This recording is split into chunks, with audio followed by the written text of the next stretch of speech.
Coming to you from the Hill Country in the beautiful state of Texas. We are not licensed professionals. We are not therapists. This is for entertainment purposes only. If you are struggling with addiction or any other mental conditions, please seek professional help. Please be advised, some topics may not be appropriate for young or sensitive audiences. Hi, everybody. We want to welcome you back to another episode with Politically Incorrect. Tonight, we have a very wonderful woman with us this evening. We've invited her to be a guest with us. The thing that we try to do the most as far as our point with communicating with our audience is we try to relate. We try to, kind of get out of our comfort zone and help you get out of your comfort zone and maybe ask some questions or maybe deliver some answers or whatnot.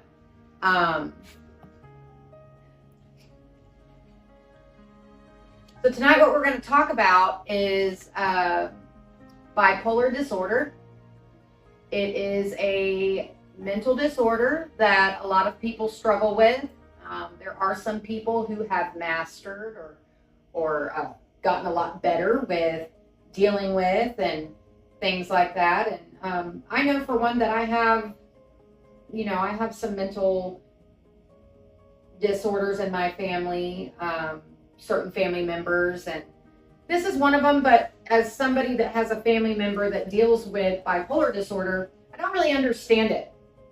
And I don't think a lot of people do. So I'm going to introduce this woman with us this evening, and I'm going to kind of let her take the floor. And I hope that you all enjoy this episode and this brings you a little bit more understanding and maybe a little bit more peace if you're dealing with this in your life or with a loved one.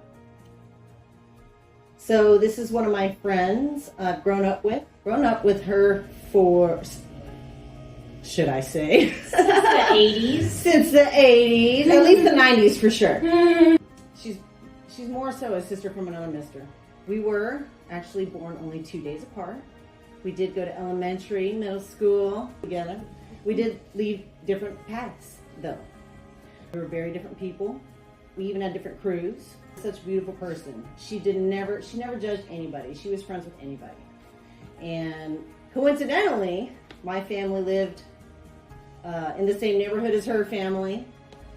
We would go home from school together or interact at different times in class, in choir, whatever it might be. And over the years, we've grown closer. She's had children of her own and created a great future for herself. But she's a beautiful person inside and out. I love this woman. We have a conversation to discuss today regarding this mental health disorder, bipolar. And so we want to kind of go over this from a perspective of someone who is diagnosed with it, and as well as those who are not. Maybe this can help you with somebody that you know in your life who's been diagnosed or maybe needs to be diagnosed. But this is my friend. Yeah, go ahead and take the floor. Let us know a little bit about it. So, it's doing the hard things, and it is hard to talk about, but growth happens when we do the hard things. So here we are talking about the hard things. So I didn't get my diagnosis until I was 21. So, all through school, nobody wasn't any different until their early 20s. Like it was pretty case book. Like they were like, oh yeah, like you're definitely, this is what's going on. There was not really any question. Well, there was at first a question. The first question was, do you want to go to jail because you appear like you're on drugs and you're really high right now? So we can take you to jail, or if you want, we can take you to the mental hospital. And I said, I've never been to jail before, and I don't want to go there, and I don't know what's going on with me either, so just take me to the hospital, please. So they thought you were on drugs. They thought I was on drugs. Yeah. What happened in that moment? I was you don't mind sharing what happened. Yeah. So wait, do the listeners know what state we're in? Yeah, we're in Texas. Yeah. Okay. So we're in Texas. I was with one of my best friends, and we were in California visiting, and we had been there we just took off. We quit our jobs and we took off, and we decided that we were going to live out of our Jeep for the season, and we busked for money. We played guitar and sang on the street corners, and we stayed at different people. We'd meet people, and like we felt like we were a good judge of character, and so we were safe. We always had a nice warm bed and nice people and food and everything we needed. It was really great, and it was only for a season. And then we came back home, and then we went back, but with her family in like different situations. Like we were meeting up for like a family reunion kind of thing. But it all kind of happened really quick together right after I turned 21. And we just gotten back to California. We were at a hotel, and I guess I was outside like cleaning cigarette butts up off the ground. And I see this often. I'll see people going around cleaning just trash off the ground that nobody really notices, but I don't know, something in you tells you need to go clean the trash up off the ground. Yeah, so that's the beauty I'm talking about inside of her that just emits, you know what I mean? She's helped me several times as well. I had that feel the other day when I saw the creek. We went for a walk in the hood. So I love where we live. We live in such a beautiful part of, we don't just live in Texas, we live in greater Austin area. And so there's creeks and water and trees and just beauty everywhere. Even in the suburbs, there's pockets of it just everywhere. So we went for a little walk today, and yeah, but it just rained recently, so there was a lot of trash. Oh, maybe that's my disorder.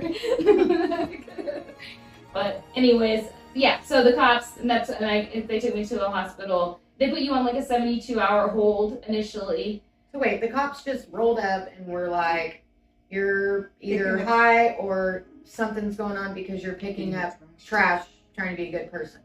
I do have a question. Can you explain what bipolar is before we go in further into the story so they can explain why they thought this about you?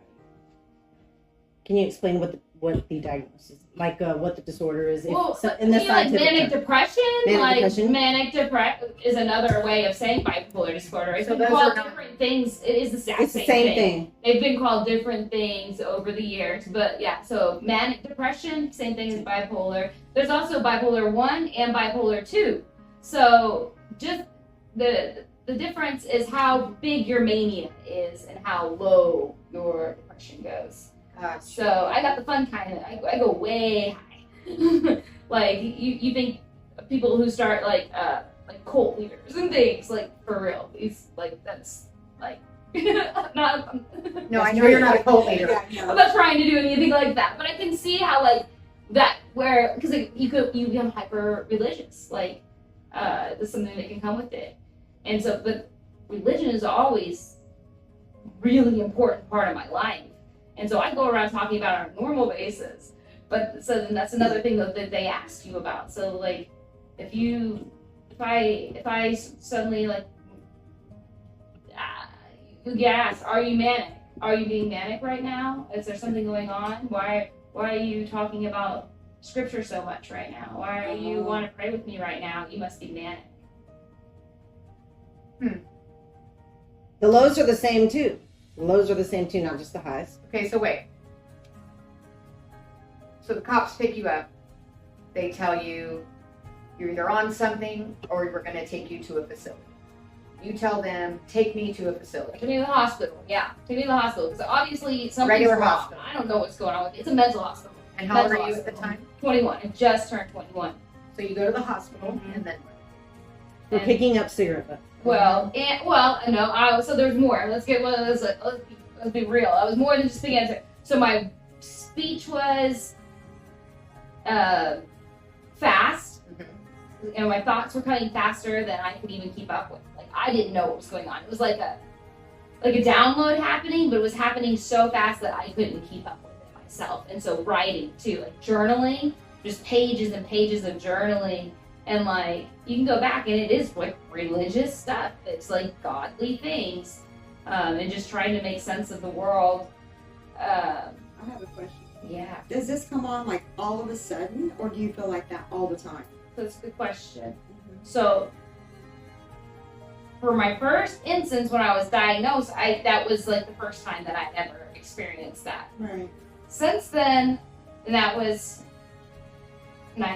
20 years ago. I'm about to turn 41 now. So I've had this diagnosis for 2 decades. And in those 2 decades, I've had 2 daughters. After each birth, I've had a manic episode, and then I've had a manic episode outside of that. And that's that. So I've put 4 manic episodes my whole. Okay. So in 20 years, with your 4 manic episodes, have you been medicated? Yes. So I take medication every day. I think that is the key for me. Right. Everybody has a different path, and and I've tried a lot of different things, and I convinced my doctor to take me off of an antipsychotic at one point because I was steady in my life, I was doing well, and I was like, maybe this diagnosis wasn't quite right, Maybe it was because when you have kids, it's traumatic, and people go through stuff. And was that because I was bipolar, or was that because that was really a traumatic thing? And so I questioned if I had the right diagnosis, and did I really need that antipsychotic?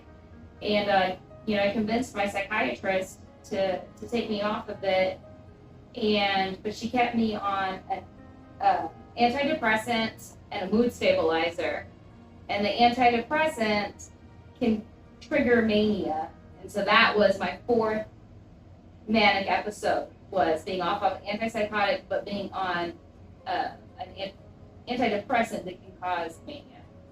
So I thought, no, I'm not manic. I'm on my meds. There's no way that I can be manic right now. I'm taking my medication as prescribed by my doctor because they know I'm bipolar. I'm doing everything I'm supposed to do. I take my medicine every day. No, y'all are wrong. I'm not manic right now. Y'all have to be wrong because I take my medicine every day. Wow. So to go back to this one last time, and we'll move forward. Mm-hmm. You said there was obviously, like you said, there was other things as far as your behavior that were showing these cops that something was off. Looking back now 20 years ago, are you in a sense grateful that I'm so that happened? So grateful. Okay. So grateful. And I'm grateful for every time because not everybody gets that good of an experience. A lot of people do end up in jail or end up in bad places. And I was so lucky that every time that there was intervention and people there that were able to guide me and to get me the help that I needed, because that is not always the case. Yeah. And is there certain triggers that set you off or make you have an episode? Or? So yeah, not sleeping consistently. Like I can go one night without sleep. And this is like what my psychiatrist had said before. Like you can go one night without sleep, but if you go 2 nights without sleep, now you're getting into choppy waters. Like so. How long do your manic, or did they last? And how do you get out of them? So Especially since you're on medication. Yeah, so thankfully for me, I got out of it with medication in a hospital. Okay. But yeah, some people don't have it that way. How do they come off of it? I can't imagine coming off of a mania without having intervention, because that would be the most painful, deep, depressing. I didn't have that after fall ever, because I know they say as high as you go up, you can go that far down. And I've experienced some lows, but I've never experienced them after my high, because I've always had medical intervention and therapies and medications that kept me from hitting that deep after the high that you can hit that low. So is that always that way? Like when you're manic and that's over, you're automatic. It's a pendulum, yeah. Okay, so I've got a question for you. I know we have all these questions, and I really appreciate your time, and I appreciate you very much being here. This is the first guest that we've had. And for those of you that do not know, when you want to start a podcast and you are on a low budget, it is a lot harder than you think. Us ladies have had quite a few little mishaps and annoyances with one another, even though there's love there. It's pretty stressful. So I'm really excited that we're in a spot where we're getting it together and we're on the right track. And again, we are very blessed to have you here and be so Yes. open Yes. about your experience and about, you know, your life and what you go through, what you've been through and things like that. I wanted to ask you, so you get diagnosed, like you said, you've had 4 episodes, give or take. You take your medication.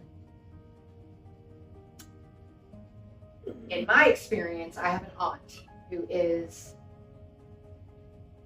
manic depressive, how it's always been said to me. It was also said to me that she is also bipolar. I never put those two together, like you were saying, like it's the same thing. My aunt did not. My aunt has been, listeners, if you could see me right now, I'm throwing up quotations, like my aunt has been crazy her entire freaking life, to where my mother grew up, they're Irish twins, they're 11 months apart. My mother grew up with her sister beating the crap out of her on a daily basis. Growing up, they are women in their 60s that have absolutely no relationship. There's so much resentment. Granted, they are in their 60s. My grandparents are deep south, like, you know, did not know how to handle my aunt back then. I'm not even sure anybody really knew how to handle this disorder back then. So with you being on this medication and going through these things that you go through, what is your relationship with friends and family, as far as what have you experienced with love and loss, or, you know what I mean? Sure. I mean, that made me think of something. I don't know if it's what you asked, but I'm going to say it. So I do have an aunt also who bipolar disorder. And then when I was 21 and got diagnosed and I came back home, I was telling my dad all about it. He's like, oh, yeah, I guess I'm that too. So they just and my dad, he was born in 42, so he might be around. My grandfather was born in 42 as well. Okay, yeah. But they just didn't know. He had no idea. He didn't know any of it. Nobody put a name on it. They just didn't know. They were just crazy, like you said. It's crazy old guy. Mm-hmm. So your relationships with other people have been affected, deep, would you say? Oh. Would you say you have lost a lot of good relationships, or because of maybe sometimes your condition at the time, or do you think people are pretty forgiving? In your I've experience? never lost anything that was worth holding on to. Let's put it that way. Like, That's if it was, beautiful. what's meant for me won't miss me, and if it's not meant for me, then I didn't see it to begin with. I was probably oblivious. So I haven't lost any relationship that I feel like was worth having to begin with over my problems. Now, has it put a huge strain on my marriage And family? and my family and my daughters? Yes, yeah. It can, but it's also such a beautiful thing though too, because they have a mom who is so creative and will go and hike in the woods barefoot with them and take them to the creeks, and like Van Gogh was bipolar. A lot of creativity. So, I'll share something which I haven't even shared with these ladies before. I was also diagnosed bipolar when I was 18. It was a very short experience because I refused to accept it. When I went and saw the psychiatrist, he put me on medication. He diagnosed me as bipolar, put me on medication for antidepressant. I came back, like you said earlier, right? They'll try to prescribe you something. If it doesn't work, whatever, they'll try on to the next thing. They prescribe me an antidepressant as well. I came back extremely manic. I lost it. And I lost it on him when I saw him. And he said, I had a feeling this was going to happen. Let's combine it with this. Boy, I completely if I didn't lose it before, it was over at that point. I stood up. I exploded. I told my mom, come on, we're leaving. She went to go pay. I said, "You're not giving them anything." And we walked out. Of course, later she called them. She paid. But I found out. But I wasn't okay with that. I felt like they were messing with my head. It made me worse than I originally was. And I just was unaccepting of their help. And like she said, when you have intervention, she was grateful for the intervention. I wasn't. She experienced a lot of the highs, whereas I experienced a lot of the lows. So there's a lot to it. Everything that she speaks is true. Yeah, different perspectives, different Absolutely. experiences. So And there you go. And she's been getting help for decades now, and I have not. So there's your perspective. And then we have people here who don't even have the disorder. And there's a third, even a third perspective. So, and I don't even know if that's accurate or not. Like I was mentioning this earlier, how maybe it's not bipolar disorder. It could be PTSD with explosive disorder. Who knows what it could be? Maybe it is bipolar disorder. Maybe it's not. Well, so here's another way that I so lately I've been having this little awakening of mine, but it keeps bringing me back to my younger self. And I've heard like people talk about this like red key or something weird, right? Anyways, but like a fraction of your soul splits in your childhood, and then that's like the bipolar comes from that. Like there's just there's a lot of different theories on how it could happen, but perhaps we have fractured souls. Tell the audience what else we have in common. And we're also Geminis, and Mhm. I've run across a lot of Geminis that were diagnosed with bipolar. Mm-hmm. I have a question. So, and that's all good information for many reasons. Some people may not believe in astrology. Some people may not believe that there's a God. Some people, people are people, and people believe what they believe, and no one's here to sway anybody on what to believe. But to hear from a woman that has this disorder, that has managed this disorder for decades, accepted it, and has literally had a beautiful life living with it, and to hear from a woman who's been told that you have this, and for you to push it away as far as you can and run from it. Do you plan, or do you have any intentions of all these decades later going back and trying to see if there's a diagnosis, or are you comfortable with where you are? Because we know a little bit about your life. Our viewers do too. You can't see us, Mm-hmm. but I'm sure they can put our voices together. We all have life experiences and lessons, but with this being like your soul sister right here, and knowing her and her experiences, do you have any plan to try to figure that out? It has crossed my mind. For one, insurance in America, not easy to obtain. Different episode. Yes. Ah! But let's say if it was affordable, say it was the opportunity was there. Okay. Oh wait, hold on. Before I had insurance, though, actually having insurance can make it more difficult sometimes. You talk about different people with different experiences. But for real, Yeah. before I got married and I was a poor girl working at fast food, I had free mental health care.